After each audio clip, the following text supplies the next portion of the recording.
Alors, je vais expliquer de manière brève, parce que le DG de Njoka va venir après la pause tout à l'heure pour donner des informations un peu plus précises. Comment est-ce que nous avons fait pour concevoir ce produit? Je tiens à préciser qu'on travaille sur ce produit depuis avril 2021 et le produit a été mis sur le marché la semaine dernière. Est-ce qu'il y a des gens qui étaient ici au lancement de Njoka? D'accord, il y a certaines personnes qui étaient là. Ce qu'il faut expliquer d'abord de un, c'est que pour mettre sur pied un produit qui va tutoyer ce que les autres font en termes de qualité, sur le plan de la forme comme du fond, ça demande beaucoup de temps de conception. Et c'est le problème que nous on rencontre ici chez nous. Ça veut dire que quand on a de l'argent, on veut rapidement lancer un business pour rapidement gagner de l'argent. C'est pour ça qu'on fait toujours des choses en général qui sont médiocres. Parce que faire des choses excellentes, ça demande beaucoup de temps. Et vous ne pouvez pas le faire seul. Je vais vous expliquer juste quelques étapes qui nous ont permis de concevoir ce produit. La première chose d'abord, c'est le logo. Alors pour avoir ce logo, on en a créé 8 pour ne retenir qu'un seul. Et quand je dis 8, ça veut dire qu'il y a plusieurs graphistes qui travaillent dessus. Ça veut dire qu'on donne le cahier de charge du logo, il y a des graphistes qui travaillent, qui proposent des logos, on corrige, et à la fin, on décide que voici le logo final qu'on va obtenir. Je n'ai pas envie d'entrer dans les détails sur les coûts, mais vous devez juste imaginer ce que ça peut coûter de faire 8 logos, de corriger plusieurs fois avant d'avoir un seul qu'on va obtenir. Il y a certaines personnes ici qui font leur logo elles-mêmes sur Microsoft Word. Quand elles vont sur Word, là, elles ouvrent la palette des couleurs, elles écrivent Clarisse Chips. Elle met Clarisse en vert ou jaune. Et elle met Chips. Elle prend une image de Chips sur Google. Elle met derrière. Après, elle encadre. Elle dit voilà, le logo est prêt. Prochaine étape. C'est pour ça que nos produits ressemblent à ce à quoi ça ressemble dans les supermarchés. Ça ressemble à nous-mêmes. En fait, vos produits vous ressemblent vous-même. Vos produits sont à l'image de ce qu'il y a dans votre cerveau. Donc quand vous regardez votre produit, sachez que c'est le reflet de vous-même. Il ne faut jamais oublier ça. Quand j'entre dans le bureau de quelqu'un, la manière dont le bureau est, je sais, j'ai une idée de qui il est. Et je sais quel est le type de travaux qu'on peut faire ensemble et les types de travaux qu'on ne peut pas faire. Et quand j'entre dans le bureau de quelqu'un, je vois les documents partout. Je sais que les travaux qui nécessitent beaucoup de précision, je ne peux pas travailler avec lui. Parce qu'il faut être extrêmement organisé pour faire certaines choses. Donc rien que le logo, déjà, ça a coûté beaucoup d'argent. Ça a pris pratiquement 2 mois, juste pour le logo. Dès qu'on a validé le logo, maintenant, il faut faire toutes les déclinaisons du logo. Parce que le logo doit pouvoir s'adapter à tout. Quand tu fais le logo, tu dois imaginer que quand on va faire le t-shirt, comment le logo sera sur le t-shirt. Quand on va faire les stylos, comment ce sera sur les stylos. Il faut imaginer tout ça. Parce qu'il ne faut pas que tu conçoives un logo et quand on veut maintenant décliner ça en un certain produit, ça ne fonctionne pas. Le logo, il faut tellement penser à tout au point où il faut même penser. Si on veut envoyer des SMS à nos clients avec le nom de l'entreprise, est-ce qu'on pourra mettre le nom? C'est pour ça que pour ce genre de produit, vous allez voir la plupart des grandes entreprises ont toujours des noms qui font moins de 11 caractères. Parce que dans la réglementation internationale, pour envoyer des SMS, le nom d'expéditeur ne peut pas dépasser 11 caractères. Si ça dépasse 11 caractères, ça va couper le nom ou vous serez obligé d'abréger. Alors que quand on met Njoka, le nom peut venir entièrement. C'est un peu comme quand vous recevez des messages qui viennent MTN, Orange, ainsi de suite. Ça, c'est juste pour le logo. Deuxième chose, maintenant, il faut concevoir le carton. Alors, quand on voit le produit fini comme ça a l'air facile, mais c'est extrêmement compliqué. Je vais commencer par l'image qui est là-dessus. Pour réaliser l'image qui est là-dessus, ça a pris 1 mois. On a travaillé avec 4 photographes. Ça veut dire qu'il faut d'abord que ce soit le bon style de plantain. Il faut que ce soit pris dans le bon angle, avec les bonnes perspectives, que l'éclairage soit parfait. On va prendre plusieurs photos comme ça, avec plusieurs photographes pour trouver une seule photo. C'est-à-dire qu'on va faire pratiquement 500 photos pour en avoir une seule. Ça, c'est juste pour avoir la photo ici. Et quand on a la photo, ce n'est pas terminé parce que maintenant, la photo, il faut la retravailler. Il faut la modifier, il faut ajouter. Parce que quand vous voyez la photo, vous voyez qu'on voit le plantain et puis on voit les différentes phases de maturation du plantain jusqu'à ce qu'il devienne frit. Donc, toutes ces étapes-là, il faut les travailler jusqu'à ce qu'on ait le produit fini qui se présente là. Ça, c'est juste pour la photo. Maintenant, quelles sont les informations qu'il faut mettre dessus? Ça demande encore beaucoup de travail. Il faut que les copywriters travaillent. Quand ils finissent de travailler, on doit corriger. On doit pouvoir analyser si ça correspond exactement. On doit pouvoir se rassurer que, est-ce que lorsqu'on va vendre ça dans un autre pays, est-ce qu'il n'y a pas des informations dessus qui peuvent faire qu'on interdise ça dans un autre pays? Donc il faut analyser la législation dans les autres pays ou dans les autres espaces économiques. Et là, les juristes doivent entrer en jeu. Donc les juristes vont lire, ils vont analyser, ils vont voir la loi, ils vont voir ce qui doit être, ce qui doit figurer, pour pouvoir se rassurer que tout est correct dessus. Là, ce n'est que la maquette encore. Dès qu'on a fini avec les maquettes, ça a pris pratiquement 3 mois et demi. Maintenant, il faut faire les maquettes physiques. Donc, on doit réaliser les maquettes physiques et se rassurer que ça correspond à la maquette électronique. Ça encore, ça a pris 1 mois. Parce que déjà, 1, avec les problèmes de logistique, et 2, avec le fait que la maquette vient, ça ne correspond pas exactement. Il faut modifier pour encore refaire une autre maquette physique. Dès qu'on finit de faire toutes les maquettes jusqu'à on a le rendu final. Et là, quand je parle, je vais ouvrir tout à l'heure, vous allez voir l'intérieur aussi. Parce que ce travail est fait pour le carton, pour le conditionnement, pour les chips aussi. Parce que vous devez vous imaginer que les chips, il y a un certain procédé pour que ça ait un certain niveau de texture, un certain niveau de goût. Il y a un certain type de plantain à utiliser. On n'utilise pas n'importe quel type de plantain. Par exemple, Joka, qui connaît comment s'appelle le type de plantain qu'on utilise? Comment ça s'appelle?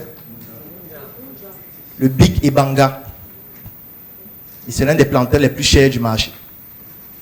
Pourquoi on choisit le plus cher? Parce que c'est le seul qui peut permettre d'avoir le style de rendu qu'on souhaite. Si ce n'est pas ce style de plantain, on ne fait pas les chips avec. Du moins, ce seront des chips, mais pas des chips Njoka. Parce que Njoka, c'est un label, c'est un standard. Et pendant qu'on est en train de faire tout ça, on est en train de protéger aussi à l'OAPI. Parce que c'est une marque qui va être vendue dans plusieurs pays. Dès qu'on a fini de concevoir, on a fini d'arrêter toutes les maquettes et tout, les procédés opératoires avec nos ingénieurs, QHSE et toutes les équipes. Il faut maintenant réaliser le packaging en quantité importante. Et pour que le coût soit faible, il faut faire des quantités extrêmement importantes, ce qui nécessite des coûts importants aussi. Je vais prendre un exemple. Même pour fermer ce carton, il y a une technique. Si vous ne respectez pas le mode opératoire, rien que pour fermer le carton sera plus difficile à fermer. Et quand un carton est difficile à fermer, ce n'est pas une bonne expérience client que ça offre. Quand on ouvre un carton, le carton en principe ne doit pas se déchirer totalement. Le carton doit rester correct, même après l'avoir ouvert. Parce que vous allez voir certains produits, quand on ouvre le produit est obligé de se déchirer totalement au point où le carton ne ressemble plus à rien. Je suis certain qu'il y a certains cartons de produits que vous gardez jusqu'aujourd'hui. Par exemple, les cartons de téléphone. Moi, j'ai les cartons de tous mes téléphones, même les anciens. Je ne jette jamais. Le carton est tellement beau que tu n'as pas envie de jeter. Tu te dis qu'un jour, ça va aider. Même si ça n'a jamais aidé depuis 5 ans. Mais tu te dis que je suis sûr qu'un jour, j'aurai besoin de ça. Bon, quand il va vouloir revendre, il va mettre dedans. Donc, je vais ouvrir le carton. Il y a une manière d'ouvrir. Si vous ouvrez dans ce sens, vous allez déchirer. Et il faut ouvrir dans ce sens. C'est pour ça qu'on a mis un indicatif pour vous montrer que c'est ici. Ça veut dire que le rebord est un peu plus important. Donc, je vais ouvrir. Vous voyez que le carton ne s'est pas déchiré.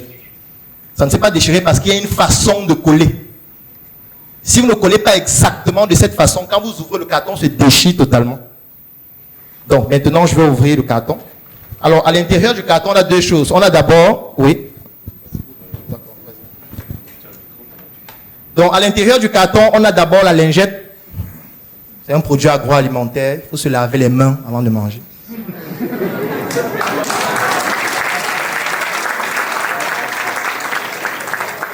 Alors, la lingette aussi a un indicatif sur comment ouvrir, qui est là en jaune. On n'ouvre pas la lingette n'importe comment. Donc, je vais ouvrir là. Comme ça. Bon, à l'intérieur, je donne une lingette qui est parfumée au limon. On a eu un débat dessus d'ailleurs hier. Pour savoir si est-ce que c'est exactement limon ou c'est citron. Mais non, c'est limon. Il y a un citron un peu plus volumineux et qui est plus doux. On a la lingette. Il faut protéger la lingette. Elle est précieuse. On va se nettoyer les mains. Est-ce que vous savez que sur vos mains, il y a plus de microbes que sur le pot des toilettes? Oui. En termes de proportion. Et en termes de densité des microbes au millimètre carré.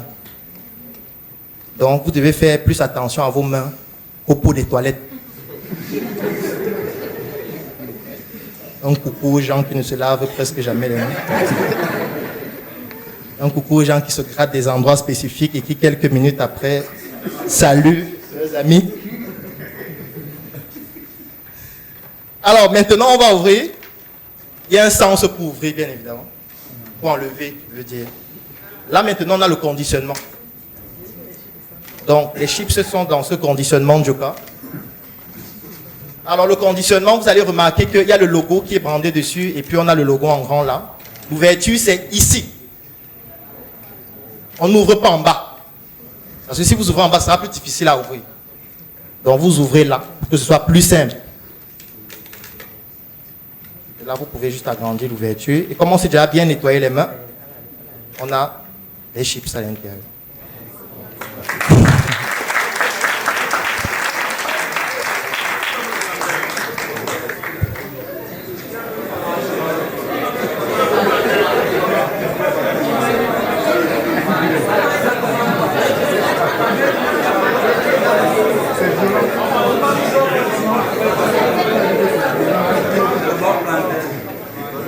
Il y a une façon de mâcher les chips.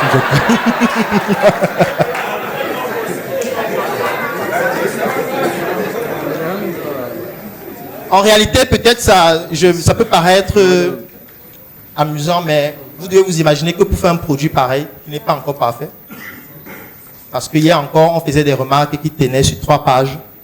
Le DG va venir peut-être tout à l'heure vous en parler, parce qu'on n'est pas encore satisfait, ce n'est pas encore ce qu'on veut. On va encore modifier. Bon, peut-être vous allez croire que j'exagère. Je vais vous présenter par exemple quelque chose qui ne sont pas encore exactement ce qu'il faut. Par exemple, sur la lingette, le logo n'est pas bien positionné. Le logo doit plutôt être ici, au lieu d'être là. Ça, c'est la première remarque. La deuxième remarque, c'est que l'impression n'est pas bonne. Ça veut dire que la résolution n'est pas très bonne. Les noirs ne sont pas fidèles à la maquette. Donc, il faut que ce soit plus foncé. Troisième remarque, lingette n'est pas dorée comme sur le logo. Si vous regardez bien, le logo, c'est doré. Or, pourtant ici, c'est pas doré. Autre remarque, là je ne suis que sur la lingette, parce que les remarques sont aussi sur les autres. Autre remarque, au niveau du code couleur, les codes couleurs ne sont pas respectés au niveau de ces 3 éléments-ci. Les jaunes ne sont pas les mêmes. On a 3 tons de jaune différents. Donc il faut pouvoir harmoniser les codes couleurs des jaunes. Bon, je vais m'arrêter là. Donc, on a déjà procédé à toutes les modifications, donc on va encore faire venir d'autres maquettes dont on doit se rassurer que c'est parfait. Maintenant, on est aussi en train d'analyser l'expérience utilisateur après la consommation. Parce que quand tu ouvres en mangeant, il faut toujours que ce soit croustillant, même après 1 mois, 2 mois, 3 mois, ainsi de suite. Donc, il faut pouvoir travailler. En fait, le processus ne s'arrête jamais. Donc, ce qui fait que l'entreprise a un département recherche et développement qui travaille de manière permanente et ça nécessite des coûts importants. Et personne ne peut le faire seul. Personne. Parce qu'en réalité, ce que vous faites seul, c'est quoi? C'est que vous partez au marché acheter le plantain qui est disponible. Parce que vous ne regardez pas c'est quelle variété de plantain. Dès que vous achetez, vous rentrez à la maison, vous appelez vos amis. Épluchez le plantain, ou vous épluchez vous-même. Vous lancez dans l'huile que vous voulez. Par exemple, là, il y a un type d'huile à utiliser à une certaine température. Et on enlève les chips à un certain moment. Si tu enlèves après, ça prend plus d'huile, ou alors ce n'est plus croustillant. Ou ça ne pourra plus avoir la forme ici. Parce que la forme doit être standard dans le carton. Il ne faut pas qu'il y ait certaines chips qui sont plus foncées, d'autres plus claires, ainsi de suite. Et tout ça, c'est rédigé. Et le procédé opératoire est enseigné à toutes les équipes. Parce que ça doit être respecté. Puisque nous, on veut tutoyer l'Occident. On veut avoir la meilleure marque de chips du monde, pas de l'Afrique. Oui, c'est possible. C'est possible. Et on se donne les moyens de rendre ce rêve possible. C'est pour ça que nous sommes les vendeurs de rêves. Ça, c'est un rêve qui est devenu la réalité. Oui. C'est pas du bluff, comme quelqu'un dit.